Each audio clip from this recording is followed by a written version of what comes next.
Olá, vamos então à aula 3. Na aula 3, eu separei um assunto bastante interessante, bastante atual. Nós vamos falar de uma técnica. Alguns chamam de ciência aplicada, mas eu prefiro tratar como técnica. Nós vamos falar da programação neurolinguística. Mas, Ricardo, o que é esse palavrão, programação neurolinguística?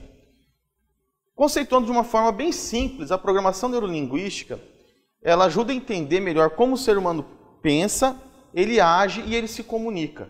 Basicamente isso. Em outras palavras, a gente pode dizer que a programação neurolinguística, essa técnica fantástica, ela ajuda a melhorar o seu processo de comunicação ou tornar a sua comunicação mais persuasiva. Eu diria o seguinte também sobre a programação neurolinguística. A programação neurolinguística ela começa com essa aula que nós vamos começar agora, que é uma aula, vamos dizer assim, introdutória. E a última aula da programação neurolinguística seria uma aula até mesmo de hipnose. Ela é tão forte a neurolinguística que alguns acreditam que ela tem esse poder de hipnotizar pessoas. Nós não vamos entrar nesse assunto, mas nós vamos chegar na introdução da neurolinguística, que é o mais importante aqui para nós nesse caso. A neurolinguística, ela divide os indivíduos em 3. Ela diz que nós temos o indivíduo visual, o indivíduo auditivo e o indivíduo sinestésico. Nós vamos ver agora um pouquinho sobre cada um desses indivíduos, como eles se comportam não só fisicamente, mas também o seu comportamento no geral, com os colegas, o que ele gosta, o que ele não gosta. Isso vai ser muito importante para a gente ajudar a melhorar a nossa relação e a nossa comunicação. Ricardo, dá para a gente, só de olhar uma pessoa, saber se ela é visual, auditiva e sinestésica? Olha, eu diria que até a gente pode fazer isso, mas é como andar de bicicleta. No começo você vai errar bastante, pode até cair algumas vezes, depois você vai ficando bom nisso. O indivíduo visual, fisicamente, no geral, como é que ele se comporta fisicamente? É um indivíduo mais rígido, né? Mais durão, sempre anda mais ereto, nariz empinado, sempre olhando para o alto e para os lados. E eles são bastante capazes de manter olhares fixos, não só com outro olhar, mas também em alguns pontos. Agora, como é que se comporta no dia a dia o indivíduo visual? O indivíduo visual, ele gosta de olhar na cara do interlocutor, ou do outro, do receptor da mensagem. Eu diria até o seguinte, que se o visual ele estiver conversando com alguém e esse alguém desviar o olhar, ele é capaz de fazer o seguinte, olha, eu estou falando com você. Porque para ele é muito importante a audiência da outra pessoa. Geralmente o visual ele é bastante explosivo no trabalho. Ele adora ser visto visual, ele gosta do famoso se mostrar, se aparecer. Mas ele é bastante criativo e sempre a prioridade dele são novidades. Ele tem um probleminha, o visual, com pessoas que são muito pegajosas, gostam de tocar, pegar na mão, tocar no ombro. Isso é um problema para ele. Então vai pensando no seguinte, se você tem um colega de trabalho que ele é extremamente visual, evita ficar tocando nele, tá bom? Quando ele estiver falando com você, mantenha o olhar sempre com o olho dele, isso vai fazer a comunicação melhorar. O visual, ele se veste muito bem e por isso ele também gosta de pessoas que são bem bonitas, são pessoas bonitas, se vestem bem.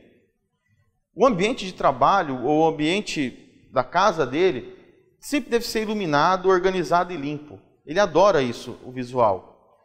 E se ele adora isso, a gente já logo fica entendendo que ele também odeia lugares escuros, desorganizados e sujos.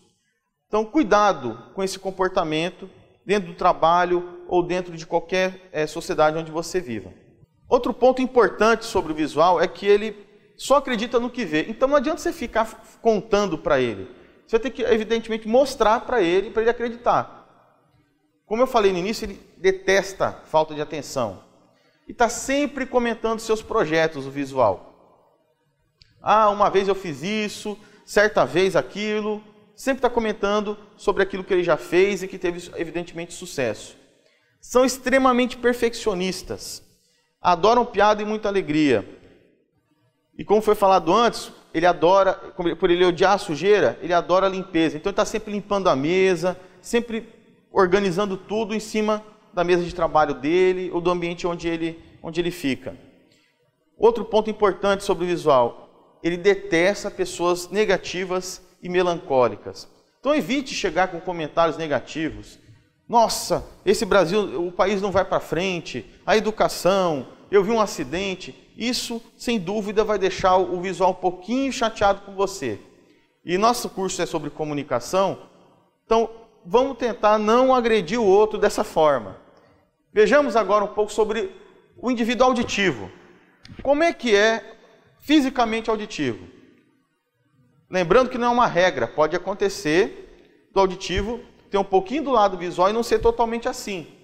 Mas, no geral, o auditivo ele se comporta um pouco mais relaxado que o visual. Um pouquinho mais tranquilo fisicamente, o ombro mais caído, né?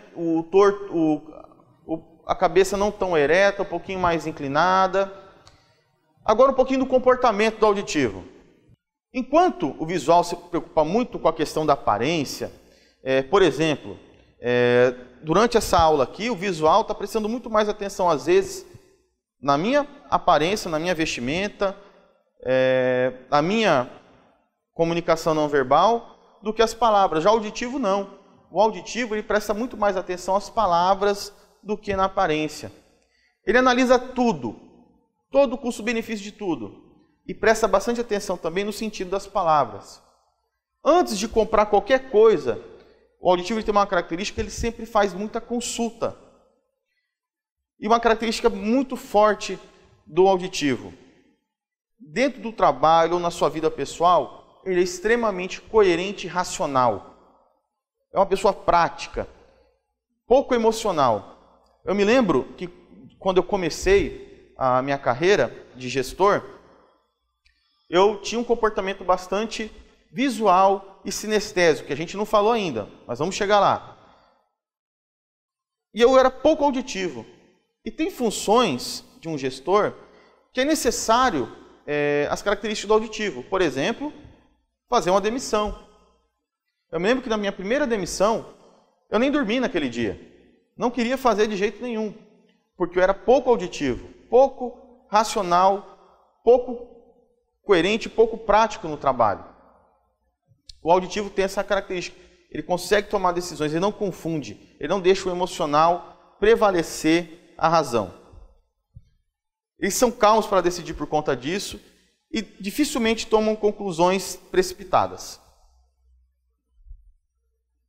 O auditivo gosta do poder e ele, por conta desse comportamento prático e racional, ele tem dificuldade com pessoas mais emotivas, mais sensíveis. Problemas de relacionamento. Quando eles vão estudar, eles preferem ouvir e ler. Eles normalmente preferem ficar calados, mas podem falar por horas seguidas. Vejamos agora um pouco do comportamento do sinestésico. Fisicamente, como é que se comporta o sinestésico? O sinestésico é mais relaxado ainda que o indivíduo auditivo, bem mais relaxado. Se eu pudesse definir o sinestésico em uma só palavra, eu definiria o seguinte: ele é um sentimental, às vezes, o sinestésico. Sinestésicos são pessoas mais ligadas às sensações e a emoções. Como falei, sensíveis. No geral, eles não gostam de comandar. E são bastante tímidas, geralmente são bastante tímidas os sinestésicos. Eles só reclamam depois de bastante sofrimento, eles aguentam bastante. E ele tem um problema que é o seguinte: por ele ser bastante sentimental, o sinestésico, eu estou falando de um problema, mas às vezes pode ser uma qualidade, dependendo da situação. O sinestésico, ele ama demais, ele se entrega demais ao próximo. E às vezes a pessoa com que ele está não consegue corresponder à altura com o que ele fez. Precisam de muita segurança. Normalmente ele consulta sempre as pessoas, consulta o pai, a mãe, o marido, a mulher, para fazer isso. E uma característica importante do sinestésico, ele gosta às vezes de tocar as pessoas. Ele não consegue falar sem tocar. Constantemente precisam de apoio por conta disso. Nunca compram objetos caros. Para ele, o importante é o objeto ser usual, se ele ter utilização. Normalmente, a primeira pessoa que a família liga, o sinestésicos, quando tem algum tipo de problema. Eles adoram e são muito bons com cheiros e aromas. Dificilmente magoam as pessoas, os sinestésicos. E quando eles vão comprar, quando eles têm que negociar, eles gostam de sentir objetos. Para ele comprar, tem que sentir. Não basta ver.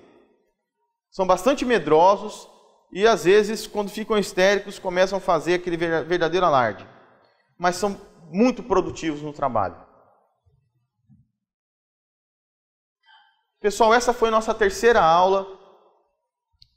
Lembrando que nós temos o texto de apoio e a nossa tutoria online. Fique à vontade para acessar e até a próxima aula.